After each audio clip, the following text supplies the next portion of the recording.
Bem, então eu li recentemente aí o que talvez seja o livro mais conhecido da Raquel de Queiroz, que é O 15. Esse aqui é um livro publicado em 1930 e da autora é o único livro que eu tenho na minha estante. Embora eu tenha comprado nessa última Black Friday, que foi terrível em termos de preços, né? É uma coletânea de crônicas da autora, porque eu quero ter mais contato com a escrita dela aí. Esse aqui é um livro seco, um livro árido, um livro curto, então as coisas vão se sucedendo muito rapidamente ali, é uma leitura que você pode fazer numa sentada tranquilamente, mas é um livro triste também. Não é como Vidas Secas, do Graciliano Ramos. Se você já tiver lido aquele livro, você sabe que tem momentos em que a gente engasga um pouquinho, né? Dá até pra derramar algumas lágrimas, se seu coração não for uma pedra como o meu. Mas aqui em O 15, o que nós vemos é mais ou menos essa mesma perspectiva lá dos retirantes do Nordeste, no início do século passado. Mas de uma maneira um tanto menos sentimental. As coisas são mais... A narrativa que é mais direta, né? Tem alguns textos de apoio nessa edição da José Olímpio aqui, e um que me interessou bastante é um do Augusto Frederico Schmidt, chamado Uma Revelação, o 15, que foi publicado na revista As Novidades Literárias, Artísticas e Científicas do Rio de Janeiro, em 18 de agosto de 1930. Então é uma resenha contemporânea aí ao livro, né? O Schmidt escreve aqui o seguinte, na página 167 da minha edição. Livro brasileiro, profundamente brasileiro. Que felicidade o se poder chamar um livro nosso de brasileiro, porque a preocupação brasileira que seguiu o nosso movimento modernista quase que retirou dessa circunstância toda a excelência, tornando-a até uma coisa artificial à força de intencionalidade. Então, se você estudou, por exemplo, o modernismo nas aulas de literatura no colégio, bom, você certamente estudou, mas se você se lembra de alguma coisa que você estudou naquele período, você sabe que veio o modernismo, tem a Semana Moderna de 1922, né, lá em São Paulo, e Semana da Arte Moderna, né? Então, naquele período, toda a literatura brasileira, toda a pintura brasileira, todo o teatro brasileiro estava justamente voltado nesse sentido, né? Então, em busca da originalidade, deixando de lado a excelência. Então, perde-se a forma, né? Perde-se o conteúdo, só para se fazer algo que seja novo, algo que seja diferente, algo que quebre padrões, né? E aí vem Raquel de Queiroz e faz isso com maestria, né? Sendo uma jovem de 19 anos de idade. Ela estava escrevendo, então, o 15 ali entre 1929 e 1930, ela publica em 1930, mas ela nasceu em 1910, então se ela começou a escrever ali aos 19 anos e publicou com 20, né? Para pensar. Eu vou fazer 25 anos agora em dezembro. O que eu fiz da minha vida? Quais são as minhas grandes conquistas? Perto de escrever o 15, quase nada. Ou nada, para ser bem sincero. Mas o que é que a Raquel de Queiroz faz aqui? Ela nos mostra a Grande Seca de 1915, daí o título, da perspectiva de dois grupos que estão sendo afetados de alguma forma pela seca, mas afetados de maneiras diferentes. O primeiro grupo está literalmente passando fome. Então esses são os retirantes, né? Eles vão ter que tentar fugir da seca. Ou pelo menos tentar fugir daquelas condições paupérrimas em que eles estão vivendo. E aí tem um segundo grupo, que está sendo afetado também de alguma forma, mas, assim, vendo mais de cima, né? Então eles já não estão passando fome, mas eles são afetados de alguma maneira também. O primeiro grupo, aqui no livro, é personificado pelo Chico Bento. Então o Chico e a família vivem lá no desertão cearense, e eles vivem numa fazenda de boi, mas por causa da falta de chuva, os bois não apenas estão passando sede, como estão passando fome, porque se não chove, não cresce nada, então eles não têm mais o que comer. A dona da fazenda, que não mora ali, mora muito longe, passa uma mensagem dizendo, olha, abram as porteiras até tal dia, porque esse gado vai morrer aí, então que não morra sob a minha responsabilidade, né? Manda então soltar a bicharada, e aí para os bichos é um decreto de morte, né? Vão morrer de qualquer forma. Mas, enfim, agora eles aqui se virem, busquem, se encontrarem comida em algum lugar, tanto melhor para eles, né? Mas também é um decreto de morte, de certa forma, para o Chico Bento e para a família, para os outros funcionários da propriedade ali, porque se não tem boi para cuidar, não tem trabalho, né? Então, embora a proprietária da fazenda não tenha dito, olha, vocês têm que sair da fazenda também, o Chico se vê sem opções, né? Existe ali na época um programa do governo que dá passagens de trem para quem está tentando migrar, né, para outros estados. Isso aqui está acontecendo no Ceará. Mas o Chico não consegue essas passagens. Existe ali uma questão que envolve suborno, então quem pagou por mais que essas passagens sejam gratuitas, né? Quem pagou conseguiu, quem não pagou ficou sem. E aí o Chico, a esposa e os 5 filhos precisam então literalmente correr da seca. Eles vão ter que andar. E a ideia deles é chegar até Fortaleza. Quando eles chegam, a família já não é mais a mesma. Uh, eles passam por momentos terríveis, de fome, de sede, de cansaço. 2 filhos não terminam a viagem. E aqui tem um trecho bastante triste, eu até marquei isso, vou ver se eu encontro. Um dos filhos, em um momento ali, vai pedir informação em alguma cidadezinha, e aí ele não aparece mais. E aí, quando eles vão procurar pelo menino, o que eles descobrem é que ele foi visto perto de uma outra caravana ali de retirantes e que eles estavam em alguma espécie de condição melhor.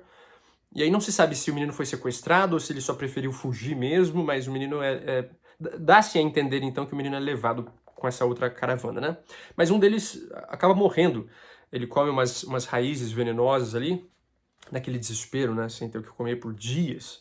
E aí na página 70, então, que é o início do capítulo 12, conta-se do que aconteceu no velório, digamos, do Josias, que é o nome do menino, né? Então, conta-nos aqui o livro. Lá se tinha ficado Josias, na sua cova, à beira da estrada, com uma cruz de 2 paus amarrados feita pelo pai. Ficou em paz. Não tinha mais que chorar de fome, estrada afora. Não tinha mais alguns anos de miséria à frente da vida, para cair depois no mesmo buraco, à sombra da mesma cruz. Morrer para o Josias foi um alívio, né? E essa foi a história de muitos, né? Lá em Vidas Secas é a história da baleia, né, a cachorrinha. Mas aqui em o 15 acontece então com o filho do Chico Bento. Portanto, quando a família chega à Fortaleza, eles, afinal de contas, conseguem chegar lá, nada mais é igual, né? E depois o que acontece com eles no finalzinho do livro, não vou te dizer, mas espera-se que eles tenham conseguido mudar de vida. Nós não sabemos exatamente o que aconteceu, mas o que se dá a entender é que eles conseguiram progredir de alguma forma. O outro grupo, que eu falei que são 2, né? O outro grupo, então, aqui retratado no livro, é personificado pela Conceição. A Conceição é um caso à parte. Ela é professora e ela tem ali os seus 22 anos de idade. Na página 20 nos diz isso. A Conceição saiu, então, ali do sertão e foi estudar na cidade. Lá ela se tornou professora. Por ter se tornado professora, se tornou uma mulher culta, forte, independente, né? E aí, quando ela vai, então, visitar a avó, que ficou lá no sertão, a avó fica assustada com as ideias que ela traz, né? Então diz aqui a página 20 do livro, sobre Conceição. Chegara até a se arriscar em leituras socialistas, e justamente dessas leituras é que lhe saíam as piores das tais ideias estranhas e absurdas à avó. Então a avó já não reconhece mais a Conceição que vivia lá no sertão com ela no começo e tal. E aí, assim, Conceição tem essa pinta de mulher forte, mas quando a coisa aperta, ela descobre que não é tão forte assim. Existe uma espécie de paixão ali acontecendo com o primo, se não me engano o nome do primo é Vicente, mas a recíproca é velada, entendeu? Então ninguém assume o sentimento, mas quem tá em volta percebe. E aí isso nos é mostrado aqui no livro, né? O que poderia ter sido, as saudades do que eles não viveram, né? E aí a Conceição e o Vicente acabam não levando à frente esse relacionamento que poderia ter sido benéfico para os dois. A Conceição, então, tá passando as férias ali na casa da avó, no sertão. Tem que voltar para Fortaleza, porque as aulas vão começar. E aí consegue a muito custo levar a avó junto para tentar lá na cidade, assim, espairecer, não é? Tentar fugir um pouco daquele cenário tão desolador que é o sertão sem água, não é? E aí a Conceição e a avó vão morar numa casa alugada. A casa meio que acaba servindo ali como uma espécie de abrigo em alguns momentos. Muita gente sabe, entre os retirantes, né, que estão chegando à Fortaleza, muitos conhecem ali Conceição porque ela ajuda nos abrigos, então muitos vão atrás dela em casa também. E aí a avó acaba se metendo também na conversa. E aí, em vários momentos ali, nós vemos as pessoas se refugiando, então, na casa da Conceição e da avó para conseguir alimento, para conseguir água, para conseguir algum dinheiro, enfim, para tentar mudar de vida, né? E aí, assim, o grosso do livro é isso. Como eu disse, é um livro curto, uma leitura para se fazer em uma sentada, Mas o que a gente não pode deixar de notar são as circunstâncias em que esses diferentes grupos estão contidos, né? E as coisas pelas quais eles estão passando, a vida que eles estão vivendo, que é permeada pela seca, né?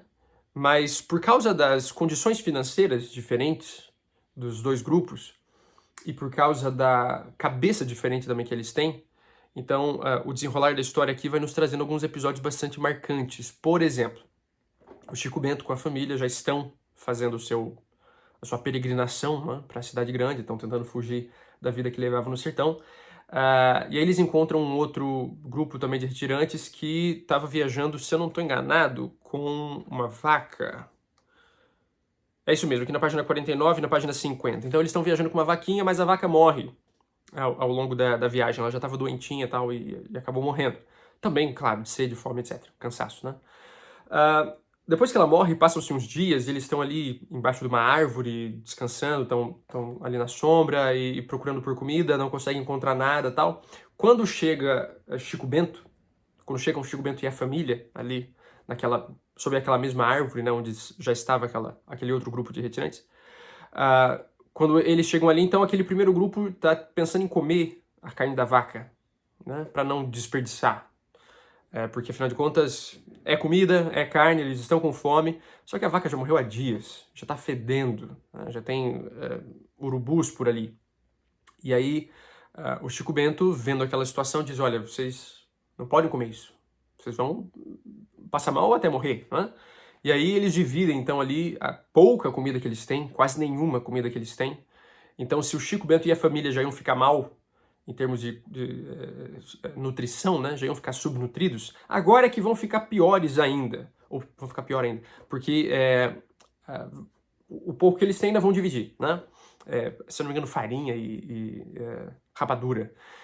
Então eles dividem ali com aquele outro grupo que já estava ali, e aí a esposa do Chico pergunta o seguinte: Chico, o que é que se come amanhã? Ela tira ele para um canto, né, depois que o outro grupo já está comendo, enfim, em algum lugar onde eles não vão escutar a conversa. E ela diz: Chico, o que é que se come amanhã? E aí o Chico responde: sei lá, Deus ajuda. Eu é que não haveria de deixar esses desgraçados roerem osso podre. Então, diante da própria situação paupérrima, Chico ainda não deixa de se sensibilizar ou de se solidarizar, né, pela dor alheia. Mas também acontece aqui em outro momento, e aí essa parte do livro eu não cheguei a marcar, mas tem um outro momento em que o Chico e os filhos estão procurando por alimento, eles encontram, se eu não me engano, uma ovelha, um bode, alguma coisa assim, e vão lá para matar. Digamos que seja uma ovelha, algum animalzinho. Encontram ali perdido, vão lá matar, de fato o Chico mata o animal e já começa ali a tirar a pele e tal, mas de repente chega o dono do bicho, ele tinha uma fazendinha, uma chacrinha por ali, e aí começa a xingar e já quer agredir, enfim. E aí o Chico se joga no chão e pede, implora: mas meu senhor, por favor, a gente precisa disso aqui, pelo menos nos dê os ossos, porque a minha esposa está amamentando, eles têm um filho bem novinho. Minha esposa está amamentando, está magérrima, ela já não tem mais de onde tirar nutrientes para dar pro bebê, não é? E aí o dono do animal arranca ali as tripas, arranca o intestino e joga no chão. Eles não têm nem água para lavar aquele pedaço de intestino e tem que comer meio sujo, meio cru, e é o que eles têm, né? Então, são esses paralelos, né, que ficam na cabeça. O Chico, morrendo de fome, divide o pouco que tem. O dono da chacrinha, não que não esteja passando dificuldade, né, mas podendo contribuir de alguma forma ali, não apenas não se solidariza, como ainda xinga, ou enfim. Ele não precisava ter ajudado, mas também não precisava ter tratado mal, né? Mas é o que ele faz. Então são esses retratos da população, da sociedade brasileira. Nós estamos falando do início do século XX, nós estamos falando de um cenário aqui desolador, é uma situação bastante específica, é a seca, é o Nordeste, é o sertão. Essa aqui foi uma seca mais grave do que as que ocorrem com certa regularidade lá, né, na região. Então, assim, são diversas pessoas passando por dificuldade e enfrentando essa dificuldade de maneiras diferentes. E é interessante a perspectiva que Raquel de Queiroz traz aqui. É interessante a cabeça dessa moça de 19 anos escrevendo, tá? E eu não sou de ficar me preocupando assim com essa história de tem que ler mais livros nacionais, tem que ter mais livros, ler mais livros escritos por mulheres ou por nordestinos ou coisa assim. Mas se você se preocupa, tá aqui um prato cheio. Esse aqui é um livro que marca todas as caixinhas, né? E se você, assim como eu, não se preocupa com isso, ainda assim, que grande livro. E de repente você até veja ainda mais a importância do livro, porque você não está só lendo por causa de características físicas ou de gênero do autor, no caso aqui da autora, né? Você está lendo porque você realmente quer se inteirar de uma época e de um cenário aqui do nosso país que sempre foi muito negligenciado, que continua sendo, a seca continua acontecendo, as pessoas continuam sofrendo, né? E embora as coisas tenham melhorado, nós estamos falando de um livro de quase 100 anos, né? Embora as condições tenham melhorado em um século, quão mais elas poderiam ter melhorado? Quão mais elas ainda vão melhorar? Ou quanto ainda vão piorar, né? A depender da boa vontade ou da má vontade daqueles que estão nas posições de poder e que de fato podem fazer alguma coisa e que muitas vezes não fazem. Então daqui uma recomendação para você. Espero não ter sido muito muito duro aqui na recomendação, porque apesar de não parecer, né, eu estou recomendando o livro. Eu sei que eu estou trazendo trechos dele aqui que talvez façam parecer que a leitura é pesada, né, e triste, que isso vai te deixar para baixo. Mas na verdade é um livro muito bom. E eu recomendo que você dê ao menos uma chance para Raquel de Queiroz, para o 15.